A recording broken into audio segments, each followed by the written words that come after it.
the tempo method, right? Now this is actually going to be using either weights or body weight.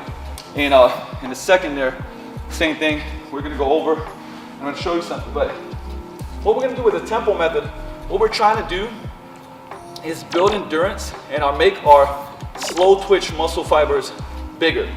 You know, contrary to belief, slow twitch muscle fibers are very important for explosiveness as well as for longer steady state stuff. So we do want to make them grow, right? So we want to oxidate the fast twitch muscle fibers and we want to make the slow twitch muscle fibers grow. So the tempo method is where we'll do that. And what we'll do is we're going to use a lift. In this case, I'm going to suffer through a squat. And we're going to do a 2-second eccentric, slow down, 2-second concentric, right? Without ever fully, constant motion, no pauses. So I'm never going to lock out. So when I do a squat, I'm going to come down, I'm not going to pause, I'm going to come up, I'm not going to lock out. I'm going to go right back down, keeping that smooth tempo, okay? Constant motion, no pauses, no holding your breath. So I'm going to be breathing while I'm doing it and not creating that tension through holding my breath. So sets will be about 8 to 12 reps. So you can think how about 4 to 5 seconds per rep, per rep with 12 reps is about a minute long, maybe even a little bit more than a minute per set, right? With no more than 40 seconds between the rest periods. And you do 3 to 5 sets and then do 3 to 4 exercises. So if I was doing a full body training session, I might do a squat, I might do, for instance, some type of row. I could do a RDL and then do some type of push, for example, right? So that would be 4 exercises. I'd do 3 to 5 sets.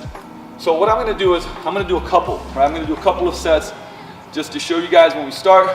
So I'm going to bring, obviously, my phone with me, kind of check my heart rates on this. And each set must be done to complete exhaustion and failure. What I mean by that is, like, at the beginning, you're going to play around a little bit with that as far as, you know, what weights you have to use. But if you get done and you feel like, oh man, I could have kept going with that, well, you got to go heavier, right? It has to be challenging enough to where in that 60 to 70 second range, you know, you're smoked, right? You're done. So we're going to go and do the tempo method. In a second here, you're going to see an example of it.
So that was the tempo method, and you guys saw me use the RDLs for it.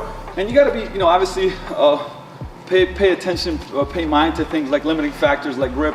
I went with a pretty heavy weight, so like I said, I do probably, you know, 5 sets of that, break, do a different exercise. But you can see that smooth tempo, right? We're going 1001, 1002, 1001, 1002. I didn't lock out completely, right? So that was just an example of that I would say tempo method that builds those slow twitch muscle fibers.